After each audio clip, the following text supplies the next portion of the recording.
الذي هدانا لهذا وما كنا لنهتدي لولا أن هدانا الله ونشهد أن لا إله إلا الله وحده لا شريك له ونشهد أن سيدنا ومولانا محمدا عبده ورسوله صلى الله عليه وعلى آله وأصحابه وسلم تسليما كثيرا كثيرا. أما بعد، قال الله عز وجل في القرآن المجيد والفرقان الحميد: سبحان الذي أسرى بعبده ليلا من المسجد الحرام إلى المسجد الأقصى الذي باركنا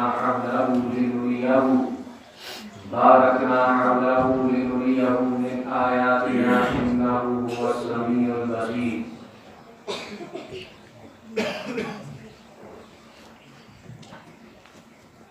قال النبي صلى الله عليه وسلم: اللهم بارك لنا في رجب وشعبان وبلغنا رمضان. صدق الله مولانا العظيم وصدق رسوله النبي الكريم ونحن على ذلك لمن الشاهدين والشاكرين والحمد لله رب العالمين. اللهم صل على محمد وعلى آل محمد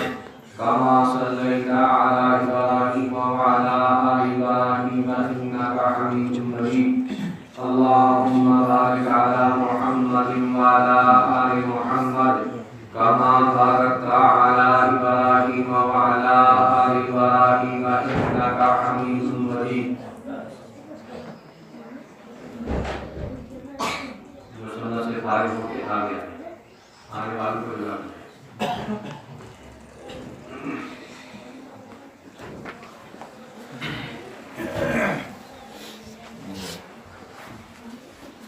نامین گرامی قدر،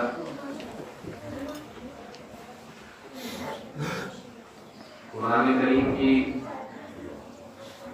سورہ بنی اسرائیل کی یہ پہلی آیت ہے جو ابھی تلاوت کی. اللہ جل شانہ نے اس آیت کریمہ میں اس عظیم سفر نامے کا تذکرہ کیا ہے جس کو قرآن کی زبان میں اسراء کہا جاتا ہے. مسجد حرام سے مسجد اقصی تک کا سفر جو حضرت نبی پاک صلی اللہ علیہ وسلم نے جسد معروف یعنی کسی جسم کے ساتھ یہ سفر فرمایا.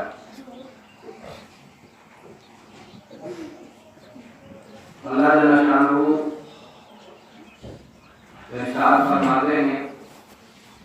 پاک ہے وہ ذات جو اپنے بندے کو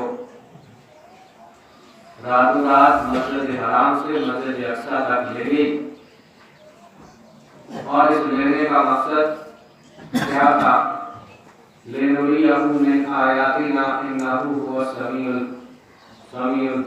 البصیر. اللہ تعالیٰ اپنے قدرت کی کچھ نشانیاں اللہ دکھانا چاہتے تھے، کیونکہ رجب المرجب کا مہینہ شروع ہو چکا ہے اور اس مہینے میں یہ عظیم و شان معجزہ حضرت نبی پاک صلی اللہ علیہ وسلم کے ساتھ پیش آیا اور اللہ جل شانہ نے یہ عظیم سفر حضرت نبی پاک صلی اللہ علیہ وسلم کے لیے طے فرمایا اور یہ سفر اسی مہینے میں ہوا. اس کی تفصیل میں تو بہت کچھ تحریر کیا گیا ہے. حضرات مفسرین نے اس پر بڑی تفصیلی گفتگو کی ہے کہ یہ سفر کیسے ہوا، اس کا مقصد کیا تھا. بہرحال یہ سفر پیش آیا اور اس میں کسی بھی مسلمان کو شک و شبے کی کوئی گنجائش نہیں، بلکہ اہل صحابہ سے لے کر موجودہ زمانے تک کے تمام مسلمان اس معراج کے سفر کو تسلیم کرتے ہیں اور ان مسلمانوں کا ان پر ایمان ہے۔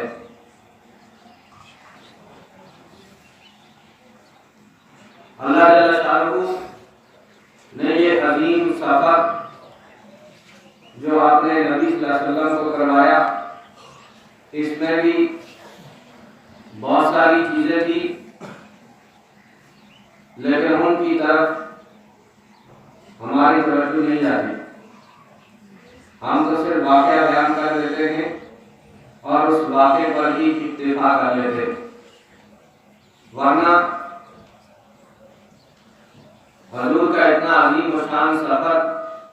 یہ بے مقصد نہیں تھا، اس کا بھی کوئی مقصد تھا، اور اس مقصد کے تحت یہ سفر، یہ منزلیں طے کروائی گئی اور نبی علیہ السلام نے یہ سفر طے فرمایا۔ اسی سفر میں وہ عظیم و شان عبادت جس کی ادائیگی کے لیے میں اور آپ اس وقت مسجد میں موجود ہیں، جسے نماز کہا جاتا ہے، تو یہ نماز کا تحفہ اور اس کا حکم بھی اسی مہینے میں اور اسی سفر پر بلا کر اللہ جل شانہ نے اپنے حبیب صلی اللہ علیہ وسلم کو یہ عبادات کا مقصد اور عبادات کی سادات، یہ عبادت جس سے نماز کہتے ہیں، یہ نماز بھی اسی سفر میں فرض ہوئی اور اس کی فضیلت کا حکم بھی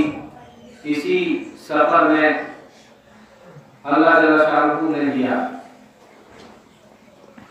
نبی علیہ السلام نے یہ حکم پا کر جب امت کے سامنے اس کی تفصیل بیان فرمائی، حضرات صحابہ رضی اللہ عنہم اجمعین وہ عمل اور عقیدے کے پختہ لوگ تھے، جن کی زبان پر بھی وہی تھا اور دل میں بھی وہی تھا، اور انہی کی صف میں کچھ لوگ تھے قرآن جن کے بارے میں کہتا ہے یقولون بافواہہم ما لیس فی قلوبہم، وہ زبان سے وہ بات کرتے ہیں جو ان کے دل میں نہیں، یعنی ان کی زبان اور ان کے دل کے اندر تفاوت ہے، دل کے اندر کفر، زبان پر کلمہ، دل کے اندر نفاق، زبان پر اسلام کا نعرہ۔ لیکن حضرت نبی پاک صلی اللہ علیہ وسلم نے نماز کی تاکید، نماز کے فوائد، نماز کو ترک کرنے پر وعیدات جب ارشاد فرمائی تو حضرات صحابہ رضی اللہ عنہم وہ تو عقیدے اور عمل کے پختہ حضرات تھے اور ان کو تو یقین کامل تھا، لیکن اس کے ساتھ میں قرآن نے جس کو منافق کہا، وہ منافق ان پر بھی ایسا اثر ہوا کہ وہ بھی نماز کو ترک نہیں کرتے تھے، وہ بھی ان کے شانہ بشانہ نماز ادا کرتے تھے، اگرچہ ان کی نیتوں میں کوٹ تھا اور ان کے اندر ان کے ذہنی فضول تھا، وہ ذہنی فضول کی وجہ سے وہ ان کو نماز کا اجر، نماز پر ملنے والے ثمرات وہ ان کو نصیب نہیں ہوئے،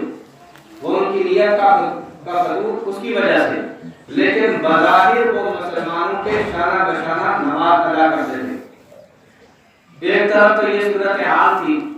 اور اسی چیز کو جب ہم اپنے معاشرے پر میں دیکھتے ہیں تو ہمارے معاشرے میں نماز کا کیا حال ہے، کتنے مسلمان آزان سن کے نماز کے لیے حاضر ہوتے ہیں اور کتنے اس سے روگردانی کرتے ہیں۔ تو یہ عظیم و شان عبادت کا حکم اسی مہینے میں اور اسی سفر میں اللہ جل شانہ نے اپنے نبی صلی اللہ علیہ وسلم کو دیا۔ تو اللہ جل شانہ قرآن کریم میں ارشاد فرماتے ہیں، پاک ہے روزہ، ذرا آنے والے آگے آ جائیں، پیچھے سے آگے بات کرنا ہے، ابھی سے بار بار کہنا کہ مناسب نہیں، اور آگے آ جائیں، یہ جو پیچھے بیٹھے آگے آ جائیں۔ تو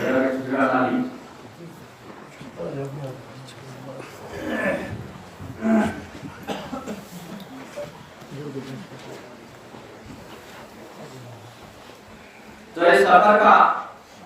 عظیم مقصد تھا جس مقصد کے تحت اللہ جل شانہ نے یہ سفر طے کروایا تھا، اور اس کی ساری چیزیں عمدہ تھی اور نرالی تھی اور عجیب سے عجیب تر تھی۔ اسی لیے ان کی آیات کو بیان کرنے کے لیے قرآن کریم میں جو لفظ استعمال ہوا ہے وہ تعجب کے موقع پر استعمال ہوتا ہے، اور اسی لفظ سے اللہ جل شانہ نے اس سفر کی ابتدائی روایات کو بیان کیا ہے۔ سبحان الذی اسری بعبدہ، پاک ہے وہ ذات۔ لفظ سبحان یہ تعجب کے مقام پر استعمال ہوتا ہے کہ اللہ جل شانہ فرماتے ہیں کہ تمہیں شک شبہ کی کوئی گنجائش نہیں، اس لیے کہ یہ سفر جو ذات طے کروا رہی ہے یہ تعجب تو تمہارے لیے ہے، لیکن جس ذات نے یہ پروگرام بنایا ہے اس کے لیے اس سفر کو طے کروانا کوئی تعجب کی بات نہیں۔ اس لیے کہ انسان کوئی چیز تخلیق نہیں کر سکتا، انسان کو بنائے یہ انسان کے بس سے باہر ہے۔ تو جو اللہ جل شانہ کی ذات جس نے جانوروں کو وجود بخشا، انسان کو وجود بخشا، کائنات کو وجود بخشا، تو یہ چیزیں ہمارے لیے تو مشکل ہیں، لیکن اللہ جل شانہ کی قدرت کاملہ کے سامنے کوئی مشکل نہیں۔ اور اسی لیے جو یہ سفر ہوا، یہ سفر بظاہر بہت ناممکن ہے، اس لیے کہ حضرت ابو ذر رضی اللہ عنہ ایک مشہور صحابی ہیں، اور ان کی سند سے روایت آئی کہ انہوں نے عرض کیا تھا یا نبی اللہ سب سے پہلی مسجد کون سی ہے؟ تو حضور علیہ السلام نے ارشاد فرمایا تھا سب سے پہلی مسجد وہ مسجد حرام ہے، یعنی بیت اللہ شریف ہے، کعبۃ اللہ ہے۔ اس کو ساری زمین سے پہلے اللہ جل شانہ نے اس کو پیدا فرمایا، اور اس کے بعد کون سی مسجد ہے؟ مسجد اقصی، اور مسجد اقصی کے بانی اور مسجد اقصی کو تعمیر کرنے والے سیدنا سلیمان علیہ السلام ہیں۔ اور پھر یہ بھی فرمایا تھا، عرض کیا کہ دونوں مسجدوں کے درمیان میں کتنی مدت کی مسافت ہے؟ تو حضور علیہ السلام نے ارشاد فرمایا تھا 40 سال، یعنی 40 سال کی مسافت ہے۔ تو اس میں جب پیدل چلتے تھے 2 مہینے 3 مہینے کا سفر ہوا کرتا تھا مسجد حرام سے مسجد اقصی تک، کیونکہ اس زمانے میں اہل عرب جب تجارتی قافلہ لے کر ملک شام جاتے تھے اور وہاں سے وہ مال تجارت لے کر آتے تھے، تو وہ قافلے والوں کو 2 مہینے 3 مہینے لگ جاتے تھے۔ تو حضرت نبی کریم صلی اللہ علیہ وسلم نے جب یہ سفر طے فرمایا تو یہ سفر رات کے ایک مختصر سے حصے میں طے ہوا، اور قرآن کریم نے اس کی طرف ان الفاظ میں اشارہ کیا ہے، سبحان الذی اسری بعبدہ لیلا۔ لیلا اس میں مفسرین لکھتے ہیں کہ لیلا پر تنوین ہے 2 زبر آگے، تو یہ 2 زبر جو تنوین آئی، التنوین للتقلیل، یہ تقلیل کے معنی میں ہے، یعنی پوری رات اس میں صرف نہیں ہوئی بلکہ رات کا ایک مختصر سا حصہ اس میں جس میں یہ اتنا لمبا سفر، اور اس میں پھر وہاں سے مسجد اقصی سے آسمان کی سیر، آسمان اول، آسمان دوم، آسمان سوم، اور اسی طرح 7ویں آسمان، پھر آگے سدرۃ المنتہا، پھر وہاں سے بھی آگے حضور فرماتے ہیں میں وہاں پہنچا جہاں پر قلم کے چلنے کی آواز آ رہی تھی، اور پھر اس سے بھی آگے چلے، اور پھر اللہ جل شانہ کی ملاقات وغیرہ، یہ بہت بڑا طویل فاصلہ ہے۔ اور اس میں حدیث پاک میں صراحتاً موجود ہے کہ نبی علیہ السلام نے ارشاد فرمایا اس زمین سے لے کر آسمان اول تک اگر کوئی چلنا چاہے تو 500 سال کی راہ ہے، یعنی 500 سال لگ جائیں گے زمین سے آسمان تک کی مسافت، 500 سال۔ اور مسجد حرام سے مسجد اقصی 40 سال کی مسافت بیان فرمائی، اور یہ اتنا لمبا سفر مسجد حرام سے مسجد اقصی، پھر وہاں سے 7 آسمانوں کی سیر، اور پھر جنت کا مشاہدہ، جہنم کا مشاہدہ، اللہ کی قدرت کا مشاہدہ، جن کی طرف قرآن کریم کے الفاظ بصراحتاً اس کی نشاندہی کرتے ہیں، لِنُرِيَهُ مِنْ آیاتنا، ہم نے اس لیے بلایا کہ اپنی قدرت کی نشانیاں اپنے حبیب کو دکھلا دیں۔ تو یہ اتنی قدرت کی نشانیاں اور عجائبات جو دیکھے تو اس میں کتنا وقت صرف ہوا، یعنی بظاہر انسانی عقل یہ کہہ سکتی ہے کہ اس میں تو اگر مہینوں لگ جائیں تو تب بھی یہ اتنا لمبا سفر طے نہیں ہو سکتا ہے، لیکن اللہ جل شانہ نے اپنی قدرت سے یہ سفر رات کے مختصر سے حصے میں یہ طے کروا دیا۔ اور جب یہ سفر طے ہوا، اس کے طے کروانے کے انتظامات بھی من جانب اللہ تھے، اور حضور فرماتے ہیں میں حتیم میں سویا تھا یا ام ہانی کے گھر میں سویا تھا کہ اتنا میں جگانے والے نے مجھے جگایا اور لے کے سامنے دیکھا ایک جانور تھا، ایسا جانور نہیں دیکھنے میں آیا، بلکہ اس کی کچھ تھوڑی سی شباہت خچر سے ملتی تھی کہ اس کے کان کھڑے تھے اور وہ جانور سامنے تھا، اسی کو براق کہتے ہیں۔ اور اس براق پہ جب سوار ہوا ہے تو وہ براق اتنی تیز رفتاری کے ساتھ چلا کہ اس کی تیز رفتاری کو حدیث میں بیان فرمایا گیا کہ جہاں تک نگاہ پہنچتی ہے اس کا ایک قدم لگتا تھا۔ یعنی یہ انسان جب اس مسجد سے باہر نکلے، اپنے گھر سے باہر نکلے، کیونکہ جب ہم اوپر دیکھتے ہیں تو ہماری نگاہوں کے سامنے یہ اوپر والی پورا حصہ یہ رکاوٹ ہے، جب ہم اس سے چار دیواری سے باہر نکل کر جب نظر ڈالتے ہیں تو ہماری نگاہیں آسمان پہ جا کے رکتی ہیں، اور وہ آسمان جس کی مسافت کو اللہ کے نبی صلی اللہ علیہ وسلم نے فرمایا 500 سال کی مسافت ہے، تو گویا یہ نگاہیں ایک آن میں 500 سال کی مسافت کو طے کرتی ہیں۔ اور اس براق کا قدم اتنے دور لگتا تھا جتنے دور ایک انسان کی نگاہ پہنچتی تھی، وہ اتنی تیز رفتاری کے ساتھ چلے، اور اس چلنے کے دوران بھی کئی عجائبات، قدرت کے عجائبات دیکھنے میں آئے۔ ایک جگہ میں حدیث میں ہے کہ حضور فرماتے ہیں میں سفر میں طے کر رہا تھا، اتنا میں ایک صاحب نے دائیں جانب سے آواز دی اور میں نے اس کو جواب نہیں دیا، پھر بائیں جانب سے آواز دی، اس کو جواب نہیں دیا، میں چلتا رہا یہاں تک کہ آگے ایک عورت جو بڑی سج دج کے دلہن بن کے وہ سامنے کھڑی تھی، وہ کچھ پوچھنا چاہتی تھی، اور جو ہی اس نے سوال کرنا چاہا تو میں نہیں رکا، میں آگے چلا گیا۔ بعد میں فرمایا جو دائیں طرف جس نے آواز دی، اگر آپ اس کی آواز کو سن لیتے اور اس پر لبیک کہہ لیتے، اس کے ساتھ گفتگو کرتے تو وہ یہودی تھے اور آپ کی امت یہودیت اختیار کر لیتی، اور بائیں والا جو آواز دے رہا تھا وہ نصرانی تھا، اگر اس کی آواز کا جواب دیا ہوتا تو آپ کی امت نصرانی بن جاتی۔ اور جو عورت سج دج کر بڑے ناز و رکھنے کے ساتھ آپ کے سامنے آئی تھی، کاری دنیا تھی جو اپنے تمام آرائش کے ساتھ آپ کے سامنے آئی تھی، اگر آپ اس کے ساتھ محو گفتگو ہوتے تو آپ کی امت دنیا کو ترجیح دے کر دین کو پس پش چھوڑ دیتی۔ اور آگے چلے، وہاں آگے کئی عجیب قسم کے وہ عجائبات دیکھیں۔ ان اصل ہمیں اس سفر کو کی داستان کو تو ہم بیان کرتے ہیں، اس واقعے کو تو بیان کرتے ہیں، لیکن اس سے جو عبرت ہمیں لینی ہے اس کی طرف ہماری توجہ بالکل نہیں جاتی۔ ہم تو ایک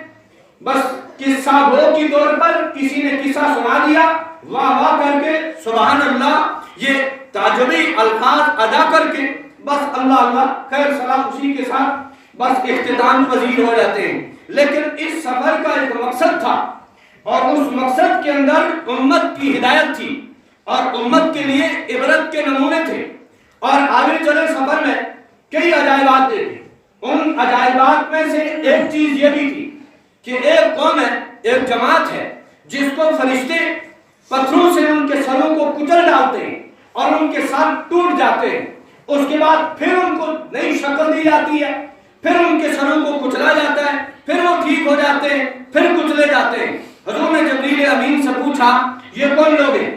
فرمایا یہ امت کے وہ بے نمازی ہیں جو نماز سے پہلوتہی کرتے تھے، اذان سن کے نماز کی طرف ان کے قدم نہیں اٹھتے تھے، یہ عبرت کا واقعہ بھی حضور علیہ السلام کو اسی سفر میں دکھایا گیا. اور آگے چلے کچھ لوگوں کو دیکھا کہ وہ کھانا کھا رہے ہیں, بہترین عمدہ کھانا ہے, اور ایک طرف دسترخوان پہ عمدہ کھانا, لذیذ کھانا, پاک اور طیب کھانے سے دسترخوان سجایا ہوا ہے, اور ان کے اس جانب میں بہت ہی بدبودار اور بہت ہی مکروہ, بہت ہی غلیظ ترین کھانا وہ سجایا گیا ہے, اور یہ لوگ پاکیزہ کھانے کو چھوڑ کر اس بدبودار کو کھا رہے ہیں. حضور نے جبریل امین سے پوچھا یہ کون لوگ ہیں؟ فرمایا یہ تو وہ لوگ ہیں جو حلال روزی کو چھوڑ کر حرام کے پیچھے دوڑتے ہیں, رشوت لے رہے ہیں, سود کھا رہے ہیں, ظلمن کسی کا پیسہ ہڑپ کر رہے ہیں. تو یہ سارا حرام کا مال ہے, یہ حلال اور پاکیزہ طیب رزق کو چھوڑ کر یہ اس کو کھا رہے ہیں. دوسری روایت کے اندر ہے کچھ لوگوں کو دیکھا وہ پاکیزہ چیزیں چھوڑ کر وہ بدبودار کے پیچھے جا رہے ہیں. تو فرمایا یہ وہ حضرات ہیں جو اپنی حلال اور طیب بیویوں کو چھوڑ کر وہ دوسروں کو زنا کے پیچھے ہیں اور وہ زناکاری اور حرام کاری میں مبتلا ہیں. یہ ہیں وہ لوگ جو جن کو ان کے اس عمل کی سزا دی جا رہی ہے. یہ بدبودار کھانا, یہ بدبودار اور غلیظ ترین کھانا, یہ ان کی ضیافت ہے. اور اللہ جل شانہ قرآن کریم میں فرماتے ہیں کہ جہنمیوں کی جو ضیافت ہوگی, جہنمیوں کی جو ضیافت ہوگی وہ کھولتا ہوا پانی ہوگا, اور وہ غذا کھانے کے بعد فشاربون علیہ شرب الہیم, وہ اوپر سے کھولتا ہوا پانی پئیں گے. اور سورہ محمد پارہ نمبر 26 میں اللہ جل شانہ فرماتے ہیں جب وہ پانی پئیں گے وَقَطَّعَ أَمْعَاؤُهُمْ, ان کی آنتڑیاں کٹ جائیں گی اور پچھلے راستے سے باہر آ جائیں گی. یہ ان جہنمیوں کی غذا ہوگی. اور وہ زقوم کا درخت, زقوم کے درخت کا جو ترجمہ حضرت تھانوی علیہ الرحمہ نے کیا, تھور کا درخت, وہ بھار ہوتا ہے اور اس کے ساتھ جو ہی اس کو زخم لگتی ہے اس میں سے دودھ نکلتا ہے, اور وہ دودھ اگر انسان کے جسم کے ساتھ اس کا ایک قطرہ لگ جائے تو انسان کا پورا جسم پھول جاتا ہے.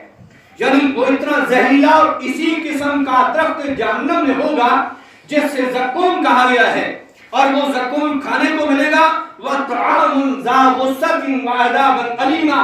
اور ایسا کھانا جو گلے میں اٹک جائے گا.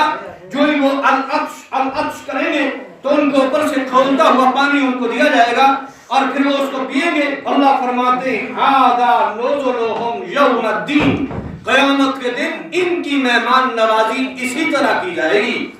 اور اہل ایمان اور اعمال صالح کرنے والے, جہاں اللہ نے کفر کو بیان کیا, کفر کی نوسط کو بیان کیا, جہاں جہنم کے حالات کو بیان کیا, اسی کے ساتھ میں جنت کا تذکرہ, اہل ایمان کا تذکرہ, اعمال صالح کا تذکرہ یہ ساتھ میں کیا ہے. تو بہرحال اس واقعے کے اندر جو عبرتیں ہیں وہ عبرتیں حاصل اگر ہو جائیں تو ہمیں اس واقعے کو بیان کرنا گویا ہم سب کے لیے سود مند ہے. جو رشوت لینے کے عادی ہیں, جو سود کھانے کے عادی ہیں, ان میں چاہیے کہ آپ نے اس کام سے توبہ کر لیں اور اللہ جل شانہ سے معافی مانگ لیں. معمولی کاغذ کے اوپر سائن کے لیے اکثر کئی قصے, جس طرح ایک ڈاکٹر کے پاس کچھ دنیاوی پیشنٹ آتے ہیں, جسم کے مریض آتے ہیں, تو ہمارے دارالفتہ میں بھی دین کے پیشنٹ آتے ہیں اپنے مسائل کو لے کر. تو وہ اپنے مسائل کا حل پوچھنے کے لیے آتے ہیں. کئی مرتبہ یہ سوال فون پہ بھی کیا گیا کہ گورنمنٹ کی طرف سے کسی غریب کے لیے وہ جو امداد مکان بنانے کے لیے بلاک کی طرف سے ملتی ہے, تو وہ ایک صاحب کا نام آ گیا. تو اس کو وہاں کے آفیسروں نے کہا کہ آپ 25,000 ہماری چائے رکھ دیں اور آپ کا کیس ہم بنا دیں گے. وہ جو تنخواہ لے رہے ہیں وہ کس چیز کی لے رہے ہیں؟ ان کو جو ڈپارٹمنٹ کی طرف سے جو تنخواہ مل رہی ہے وہ تو اسی قومی خدمت کا عوض ہے. اور ایک طرف سے وہ لے رہے ہیں, ایک طرف سے رشوت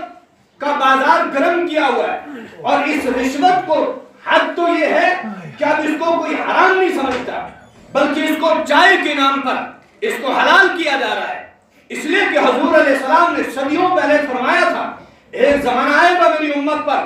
وہ شراب پیئیں گے، یسمون بغیر اسم ہی، وہ شراب کا نام تبدیل کر دیں گے، اس کو شربت کا نام دیں گے۔ تو یہ حضور علیہ السلام نے کبھی اشاروں میں بڑی حقیقت کو بیان کیا ہے، اور ان اشاروں کو سمجھنا۔ ایک حدیث کے اندر فرمایا اللہم انی اعوذ بک من امرأۃ تشیبنی قبل المشیب، اللہ میں ایسی عورتوں سے پناہ مانگتا ہوں جو بوڑھا ہونے سے پہلے مجھے بوڑھا کر دے۔ کیا کوئی سوچ سکتا ہے امہات المومنین جو اس کائنات کی افضل ترین عورتیں تھی، جو نبی علیہ السلام کے نکاح میں آئی، اور قرآن نے اس کو بیان فرمایا یا نساء نبی لستن کاحد من النساء، آپ کائنات کی عورتوں جیسی آپ نہیں، بلکہ آپ کو اللہ جل شانہ نے ایک عظیم شان عطا فرمائی ہے۔ لیکن حضور فرماتے ہیں میں ایسی عورت سے پناہ مانگتا ہوں کہ جو مجھے بوڑھا ہونے سے پہلے بوڑھا کر دے۔ امہات المومنین کے اخلاق، امہات المومنین کی سوچ، امہات المومنین کا ایمان اور قوت عملی جذبہ وہ مثالی تھا، لیکن اس کے باوجود حضور نے یہ دعا مانگی۔ یہ کس لیے مانگی؟ اس لیے کہ امت کی رہنمائی کے لیے مجھے تو بہترین عورتیں ملی ہیں جنہیں امہات المومنین کہا جاتا ہے، لیکن میری امت کے مردوں کو ایسی عورتیں بھی ملیں گی جو بد اخلاق ہوں گی، بد مزاج ہوں گی، بد چلن ہوں گی، اور اس سے ان کے گھر ویران ہوں گے، ان کے دل کا سکون تباہ ہوگا۔ اس لیے فرمایا پناہ مانگی اس سے۔ تو حضور علیہ السلام نے اسی طرح فرمایا ایک زمانے میں شراب پیئیں گے نام تبدیل کر دیں گے، رشوت کھائیں گے لیکن رشوت کا نام تبدیل ہوگا۔ اب کہتے ہیں چائے کے نام پر بھیڑو آ رہا ہے، چائے کے نام پر مرغا آ رہا ہے، چائے کے نام پر رقم آ رہی ہے اور کھا رہے ہیں۔ ٹیبل کے اوپر سے نہیں آ رہا، ٹیبل کے نیچے سے آ رہا ہے، اور اس لیے اس کا نام تبدیل ہو کر، کیا کسی چیز کا نام تبدیل ہونے سے وہ حلال تو نہیں ہو سکتی؟ اگر بھیڑ کا نام آپ کتا رکھیں وہ حرام نہیں ہوگی، وہ حلال ہے اور حلال ہی ہے، اور کتے کو آپ بھیڑ کہتے ہیں وہ کبھی حلال نہیں ہوگا۔ اس کی اصل جنس حرام ہے، وہ حرام ہی ہے، چاہے اس کا نام آپ کتنا بدل کر، کتنا خوبصورت، کتنا بہترین لفظ استعمال کر کے اس کو استعمال کرو تو یہ ناجائز ہے۔ اس لیے یہ چیزیں ان کے انجام اسی سفر میں حضرت نبی پاک صلی اللہ علیہ وسلم نے اپنی مبارک آنکھوں سے دیکھے، اور اس کے بعد امت کے سامنے اس کی تفصیل بیان فرمائی۔ اس لیے اللہ جل شانہ نے یہ جو سفر کروایا تھا مسجد حرام سے مسجد اقصی تک، اور یہ اس جسم کے ساتھ تھا، یعنی جسم کے سمیت حضور نے معراج کی تھی۔ اور اگر خواب کے اندر یہ تذکرہ ہوتا تو پھر وہ نامسلم وہ ارتداد کیوں اختیار کرتے، وہ مرتد کیوں ہوتے؟ کیونکہ اس وقت کچھ لوگ مسلمان ہوئے تھے اور ابھی ان کا ایمان ان کے دل کے اندر جاگزی نہیں ہوا تھا۔ جو انہوں نے یہ بات سنی، ابو جہل نے اعتراضات کر دیے کہ کیسے ہو سکتا ہے۔ ابو جہل نے کہا میں تو تجارتی قافلہ لے کے جاتا ہوں، ہمیں 3 مہینے 4 مہینے مسجد حرام سے مسجد اقصی لگتے ہیں، اور یہ محمد بن عبداللہ جو اپنے کو نبی کہہ رہے ہیں اور یہ کہتے ہیں کہ رات کے ایک مختصر حصے میں نے اتنا لمبا سفر طے کر لیا، یہ کیسے ہو سکتا ہے؟ پھر اس کے بعد کچھ اعتراضات کیے، اور حضور نے یہ بھی بیان فرما دیا اس سفر کے دوران تمہارے تجارتی قافلوں کو بھی میں نے دیکھا ہے، جو وہ جب یہاں سے جا رہے تو کس مقام پر تھے، اور جب میں واپس آ رہے تھے تو کس مقام پر تھے۔ اور یہ بھی بیان فرمایا فلاں قافلے والا وہ کس رنگ کے اونٹ کے اوپر سوار ہے، میں نے وہ بھی دیکھا، اور اس کے اونٹ کے اوپر کون سا سامان لدا ہوا ہے میں نے وہ بھی دیکھا۔ اور اس کے بعد انہوں نے کہا اچھا یہ بتائیں کہ اگر آپ بیت المقدس تک گئے ہیں تو یہ بتائیں بیت المقدس کی تصویر کیسی ہے، اس میں کھڑکیاں کیسی ہیں، دروازے کیسے ہیں، روشن دان کیسے ہیں؟ تو ظاہر ہے کہ آپ حضرات بھی اس مسجد میں نماز کے لیے آتے ہیں، کسی کا مقصد یہ نہیں یہاں کر ان کھڑکیوں کے ڈیزائن کو دیکھیں، یہاں ان چٹائیوں کے رنگوں کو دیکھیں، بلکہ مقصد یہ ہوتا ہے کہ نماز ادا کریں۔ اور حضرت نبی علیہ السلام بھی جو بیت المقدس گئے تھے وہ ایک مقصد کے تحت گئے تھے، لیکن حضور کا کہ مقصد کے اندر یہ چیز داخل نہیں تھی۔ وہاں دیکھیں کہ نقشہ بیت المقدس کا نقشہ کیسا ہے، تو اتنے میں جو انہوں نے یہ سوال کیا، روایات میں ہے کہ اللہ جل شانہ نے آپ نے نبی کے سامنے بیت المقصد کو اٹھا کر یوں سامنے رکھ دیا اور حضور السلام یوں دیکھتے تھے اور فرماتے تھے، جس چیز کے بارے میں سوال کرتے تھے تو حضور یوں دیکھ کر اس کی تفصیل بیان کرتے تھے. اور یہ واقعہ اور انہوں نے ایک ایک چیز وہ تفصیل بیان فرما دی. اور موجودہ زمانے میں حضرت علامہ انور شاہ کشمیری علیہ رحمہ محدث دارالعلوم دیوبند وہ فرمایا کرتے تھے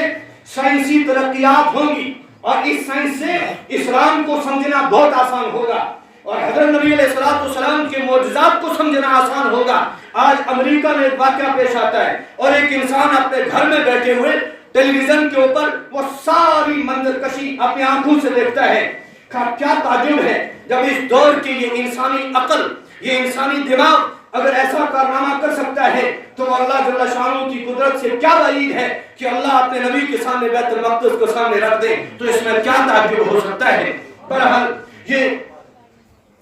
یہ اتنا عظیم و شان سفر. پھر اس میں حضور علیہ السلام نے جو شاہ روم کے نام جو خط لکھا اور اس کو دعوت اسلام دی، تو اس وقت وہ خط پڑھنے کے بعد روم کے بادشاہ ہرقل نے، اور اس کا تذکرہ بخاری میں موجود ہے، ہرقل نے جب اس کو خط کو پڑھنے کے بعد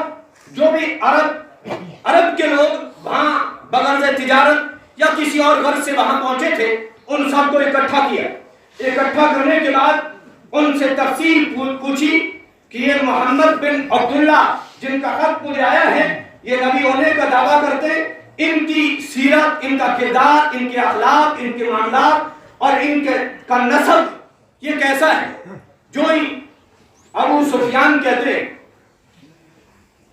کہ وہ موقع تھا میں حضور کی تکذیب کرتا اور اس میں ایک ایسا موقع مجھے اللہ نے دیا تھا لیکن اس وجہ سے میں نے وہ بیان نہیں کیا. جو ہی مجھ سے ہرقل بادشاہ نے سوال کیا تو میں نے کہا کہ بادشاہ سلامت، میں اور تو کچھ نہیں جانتا، وہ نبی ہونے کا دعویٰ کرتے ہیں، اخلاق اچھے ہیں، نسب اچھا ہے وغیرہ، وہ بڑی تفصیل ہے. اس میں ایک چیز ہے، اس کو سن کر آپ خود ہی فیصلہ کر لیں گے کہ یہ سچ ہے یا جھوٹ ہے. اتنا سا اس میں ملاوٹ کر سکا. اور میں نے کہا کہ وہ یہ دعویٰ کرتے ہیں کہ میں ایک رات کے مختصر حصے میں مسجد حرام سے مسجد اقصی، پھر وہاں سے ساتوں آسمانوں کی سیر، پھر جنت جہنم، باقی عجائبات، وہ ساری یہ ان کی رویت اور ان کا دیدار کرنے کے بعد رات کے ایک مختصر حصے میں یہ سارا سفر طے ہوا ہے. بادشاہ تو خود ہی فیصلہ کر سکتے ہیں کہ کیا یہ بات کسی انسان کی عقل میں آنے والی ہے اور اس کو مانا جا سکتا ہے. تو اتنے میں بیت المقدس کا بہت بڑا عالم وہ بادشاہ کے پاس میں کھڑا تھا. جو ہی میری زبان سے یہ جملہ نکلا تو وہ کہنے لگا اس کا گواہ میں ہوں کہ ایسا ضرور ہوا ہے. کہنے لگا آپ کو کیسے پتا؟ کہنے لگا میں بیت المقدس کی ذمہ داری میرے کندھوں پہ تھی اور جب سب لوگ نماز پڑھ کے فارغ ہو کے نکلتے تھے عشاء کے وقت، اس وقت سب سے آخر میں نکلتا تھا اور مسجد اقصی کے ایک ایک دروازے کو بند کرتا تھا. میں نے سب دروازے بند کر دیے لیکن ایک دروازہ وہ بند نہیں ہوا. میں نے سارے اس عملے کو بلایا اور ہم سب نے مل کر اس دروازے کو بند کرنا چاہا لیکن وہ دروازہ بند نہیں ہوا. یوں لگتا تھا کہ یہ دیوار اس دروازے کے اوپر اس کا وزن پڑ گیا ہے اور یہ دروازہ دب گیا ہے جس کی وجہ سے اب یہ بند نہیں ہو سکتا. اب ہمیں نجار اور مستریوں کو بلانا ہے جو صبح اس کو ٹھیک کریں گے تب یہ بند ہوگا. کہا اب رات کو جب بند نہیں ہوا پورے عملے سے ہم نے اس کو کھلا ہی چھوڑا اور چلے گئے. صبح سویرے جب میں آیا تو اس کے پاس میں ایک پتھر تھا اور اس پتھر میں ایک روزن یعنی سوراخ کیا ہوا تھا اور یوں لگتا تھا کہ اس سوراخ کے ساتھ کوئی جانور باندھا گیا ہے اور اس کے بعد کوئی مہمان اس گھر کے اندر داخل ہوا ہے اور اس کے اثرات دیکھنے میں آئے. تو کہا یہ جو واقعہ بیان کر رہے ہیں یہ حق ہے اور سچ ہے. اور وہ جو روزن تھا اس پتھر میں جو سوراخ کیا گیا تھا حدیث میں صراحتاً موجود ہے کہ حضور علیہ السلام نے اپنی براق کو وہاں باندھا تھا اس پتھر کے ساتھ اور اس کے بعد پھر انبیاء کرام علیہ السلام کی امامت مسجد بیت المقدس کے اندر مسجد اقصی میں کی تھی. تو اس کی گواہی تو اس عالم یہودی عالم نے بادشاہ کے سامنے دے دی کہ اگر اتنا سی میں تکذیب کر سکا تھا اس کی بھی تصدیق من جانب اللہ غیب سے اللہ جل شانہ نے فرما دی اور اپنے نبی صلی اللہ علیہ وسلم کی صداقت کو اس بادشاہ کے سامنے عام و تام کر دیا۔ برحال یہ عظیم و شان سفر